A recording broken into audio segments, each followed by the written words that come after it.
రాజకీయంగా వాటా, రాజకీయంగా భవిష్యత్తులో ఇంకా ఎదగాలనేటువంటి తపన కోసం అటువంటి వాళ్ళందరూ కూడా అండగా ఉండడానికి ఒక రాజకీయ నాయకుడుగా, సీనియర్ కాంగ్రెస్ పార్టీ నాయకుడుగా ఉంటారనే మాట కూడా సందర్భంగా తెలియజేస్తూ, మాకు సంబంధించి నీతులు చెప్పే ముందు దయ్యాలు వేదాలు వాళ్ళు ఇచ్చినట్టు కాకుండా కేటీఆర్ గారు మీ పార్టీలో మార్పులు, ఎట్లా అధికారంలో మంత్రులు కాదు మీరు, ఉన్న పార్టీ పదవులన్నా కనీసం బలహీన వర్గాలకు న్యాయం చేసి మమ్మల్ని అడగడానికి సాహసం చేయమని సందర్భంగా కోరుతా ఉన్నాం.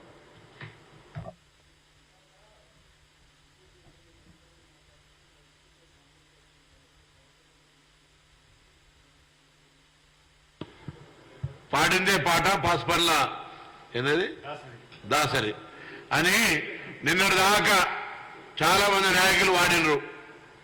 ఇవాళ కొత్తగా వీళ్ళది గానం శురువైంది. రాని చూద్దాం. కాంగ్రెస్ టచ్ చేసి చూడమనండి. ప్రజలతో ఎన్నికబడ్డ ప్రజాపాలన,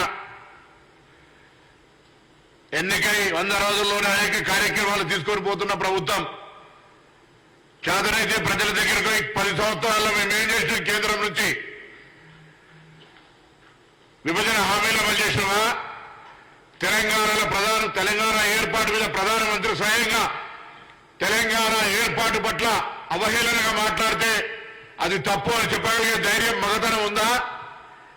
అవన్నీ లేకుండా ఊరికేనే కాంగ్రెస్ పార్టీకి సంబంధించిన అంశం మీద మాట్లాడితే అది వాళ్ళకి తెలుసు.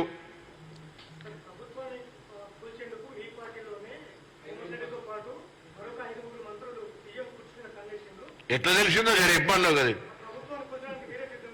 అదే చెప్పబ్బా, ఎట్లా ఊరికే అంటావు, మాట మాట్లాడితే జ్యోతిష్యం చదవలే నాకు తెలిసి. ఆయన జ్యోతిష్యం చదవలే మరి ఎట్లా?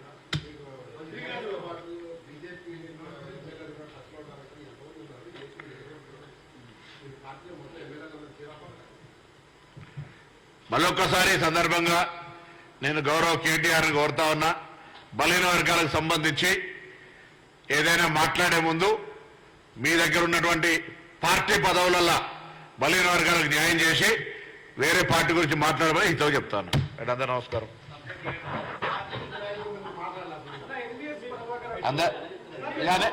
ఇవాళ బలహీన వర్గాలకు సంబంధించి కాంగ్రెస్ పార్టీకి సంబంధించిన అంశం మీదనే ప్రెస్ కాన్ఫరెన్స్. మళ్ళీ అవన్నీ కూడా మళ్ళీ మీరు ఎప్పుడైనా చిట్ చాట్ అప్పుడో కూర్చున్నప్పుడో మాట్లాడదాం.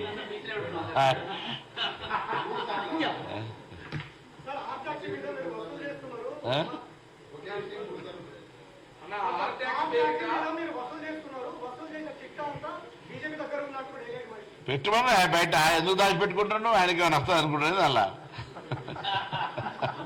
ఆయన కూడా ఆయన కూడా